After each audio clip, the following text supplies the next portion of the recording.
Uniform civil code से सबसे ज्यादा अगर तकलीफ होगी तो हमारे हिंदू भाइयों को होगी। और वो क्यों होगी मैं बताता हूं आपको। मैं कानून का हवाला देकर, क्योंकि बहुत सी बातें कही गई हैं, मैं कानून का हवाला देकर हमारे हिंदू भाइयों को और बहनों को पैगाम देना चाहता हूं कि आपको एक सहूलत दी गई है। हिंदू मैरिज एक्ट 1955 में सेक्शन 5, सबसेक्शन 4 और सबसेक्शन 5 में उसमें यह कहा गया कि शादी उन लोगों में नहीं हो सकती जिनमें सपिंदा रिलेशनशिप हो, मगर आगे जाकर कहा गया however there is an exception carved out if there is a custom or usage।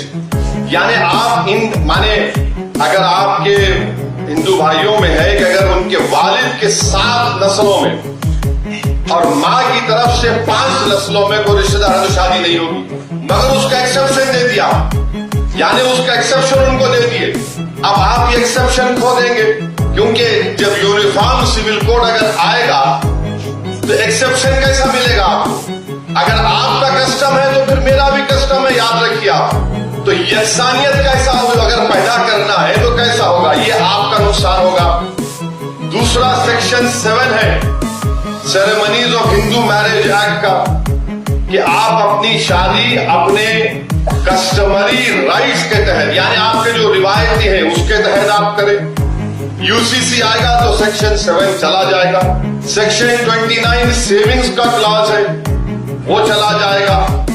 और सेक्शन 2 सबसेक्शन 2 है जो शेड्यूल्ड ट्राइब्स को एग्जाम करता है, उनको ये कहा जाता है कि उसमें कहा गया कि Hindu marriage act scheduled tribes पर अप्लाई नहीं होगा, तो फिर ये हमारे शेड्यूल्ड ट्राइब भाइयों का भी नुकसान होगा। फिर सेक्शन 3 का डेफिनेशन है जिसमें ये बताया गया कि कस्टम एंड यूसेज क्या है, वो आपसे चला जाएगा हमारे हिंदू भाइयों से। और तमिलनाडु के हमारे हिंदू भाइयों को मैं कहना चाहूंगा कि Hindu marriage Tamil Nadu amendment act 1967, इसमें अंग्रेजी में पढ़ता हूं सेक्शन 7 उस पर डाला गया 1955 के कानून में। क्या कहा गया? Introduce a special provision regarding Suyamariyathai and Seerthiruththa marriages, और उनके जो कस्टमरी रिचुअल्स हैं उसके तहत करेंगे। अब जब यूनिफॉर्म सिविल कोड लाया जाएगा तो आप इस चीज से महरूम हो जाएंगे तमिलनाडु में। फिर हिंदू सक्सेशन एक्ट पर आ जाइए आप।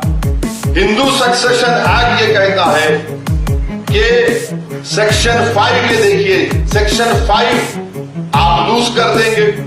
माने अगर किसी को एक स्टेट किसी को एक को दे दिया, एक आदमी को, और इसका मिसाल दे रहा हूं, बीजेपी के जो शाही खानदान के लोग अभी बीजेपी मध्य प्रदेश में है, भाई और उनके मरहूम भाई और बहनों में आज भी कानूनी केस चल रहा। नाम लूंगा तो फिर मीडिया वाले 6 बजे से मेरा निकाह शुरू करेंगे, तो अक्लमंद को इशारा काफी है। तो ये कानून अगर आप यूसीसी आएगा तो हिंदू सक्सेशन एक्ट 1956 का सेक्शन 5 चला जाएगा आपका। और फिर आप आ जाइए section 6 devolution of interest in को पार्सनरी प्रॉपर्टी, ये भी गायब हो जाएगा। इससे नुकसान हमारे हिंदू भाइयों को होगा। क्यों होगा? क्योंकि जॉइंट हिंदू फैमिली में जो को पार्सनरी है वो ज्यादातर मिताक्षरा कानून पर। अब मुसलमानों को यह समझने की जरूरत है कि हमारे हिंदू भाइयों में 2 स्कूल ऑफ थॉट है, दया भागा है, मिताक्षरा। तो अब ये होगा तो फिर ये मिताक्षरा के स्कूल ऑफ थॉट से आप लोग महरूम हो जाएंगे।